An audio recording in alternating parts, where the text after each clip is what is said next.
The next update we brought to OnioSkinning is the ability to skip frames in the OnioSkinning range of frames you are baking.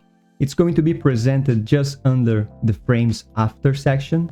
You're going to see a skip.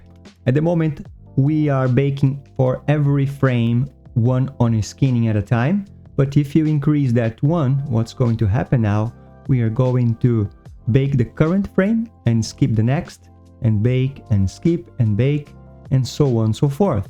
And along with that, we have offset.